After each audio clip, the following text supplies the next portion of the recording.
While Trump stays locked on Mojtaba and Iran's frontline forces, is Tehran's deadliest proxy quietly making a major comeback in the background, rebuilding power where few are looking? Is Iran using the distraction of the Gulf War to secretly rebuild its proxy's firepower, positioning it to hit Arab nation ships, ports and energy routes all over again? Are the Houthis returning to the battlefield more dangerous than ever, while Iran keeps Trump and Arab capitals busy with drones over Hormuz and missiles over Isfahan? When seized missiles carry Iranian names instead of Houthi labels, do they expose the hidden supply lines and design pipelines that keep this proxy's arsenal alive? And do seized 358 missile kits reveal the step-by-step method Tehran uses to keep Houthi launchers firing, even under embargo and constant interception at sea? Amid sharp tensions between Trump and Mojtaba, a new report says Iran's regional proxies are quietly upgrading their arsenals, even as attention stays fixed on the main Iran front. The report claims the Houthis are still using Iranian-origin components in their drones and missiles, tying new attacks in the Red Sea back to long-running supply relationships. According to Conflict Armament Research, external support remains central to Houthi strike capability, with imported parts and designs underpinning many of their most sophisticated systems. The group has tracked Houthi weapons and improvised explosive devices across Yemen and the wider Gulf since 2016, building a detailed map of how the arsenal has evolved. Notably, the Houthis have been under a UN arms embargo since 2015, yet they continue to field new weapons, indicating that sanctions have not fully choked off supply routes. The report says the group has continued to assemble advanced missiles and drones from imported kits and components, maintaining a long-range threat despite naval patrols and interdictions.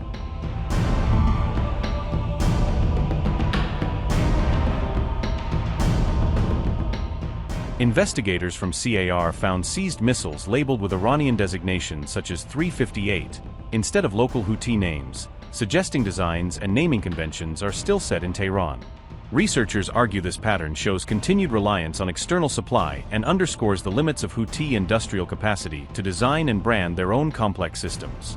At the same time, many of these missiles reportedly arrive as kits, meaning Houthi technicians must still assemble the weapons themselves before they can be fired from Yemeni territory. That assembly work points to growing local technical skills and experience, even if the original designs, blueprints, and key components continue to come from abroad. In June 2025, CAR examined components from a seized shipment known as the Al-Shirwa case, which offered a rare inside look at what was actually being sent toward Yemen. Analysts documented parts linked to at least a dozen weapon systems and around 10 different missile types, revealing the breadth of platforms being supported. The haul reportedly included anti-ship, surface-to-air and ballistic missile components, all believed to be bound for Houthi forces to expand their threat against shipping and air assets.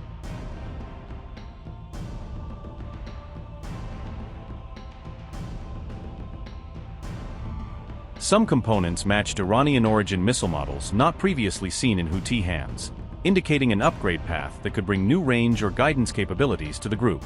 The same investigations uncovered advanced drones and even underwater weapon components among the seized items, hinting at ambitions that go beyond simple short-range rockets.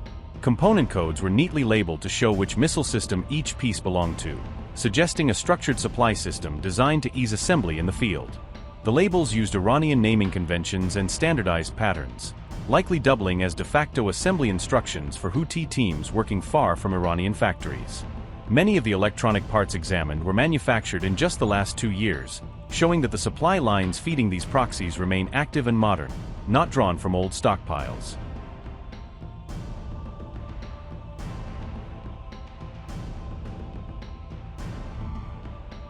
CAR reported that components in the seized weapons carried markings from companies based in at least 16 different countries, underscoring how globalized these supply chains have become. Those countries reportedly included the US, UK, China, Russia, Germany, and South Korea, among others, reflecting a mix of Western, Asian, and Eurasian producers. Investigators warned that many of these parts may be counterfeit or diverted, complicating efforts to trace them cleanly back to original manufacturers and export licenses. CAR continues trying to map the true origins of the components and the maritime and land routes that carried them toward Yemen despite patrols and embargoes.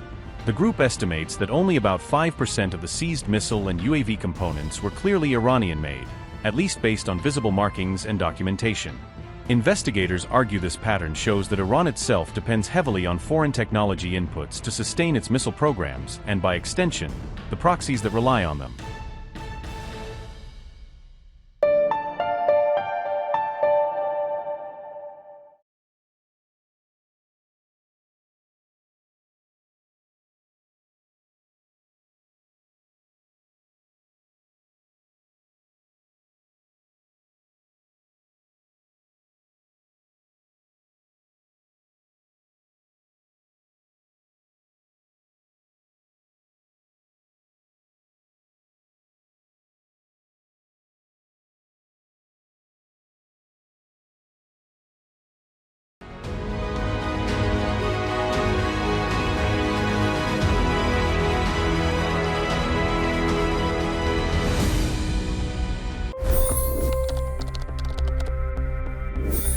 $25 crore गरीब गरीबी को परास्त करके बाहर निकले।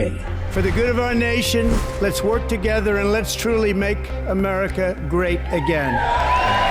The fastest news breaks. Requested PM saying that look, you will have to speak to Putin and to Zelensky. The biggest newsmakers. The relationship with India is probably the most important bilateral relationship the U.S. will have for the rest of this century. The capital delivered quite an election result today. Expert analysis. The million-dollar question today is how to stop this dance of death. Ground reports. I'm standing at the crossroad of the Kumbh Mela. Behind me are more than 100 entry guards. Long-form interviews. Exclusionary politics is reflected in Manipur case as well. You don't bother because this is a small state. Deep dive into burning issues. It's often said DRC could be the richest country in the whole world. It's because of what sits underneath. Why exactly did the US topple the Sheikh Hasina government? HD videos. We don't just break news, we break it down.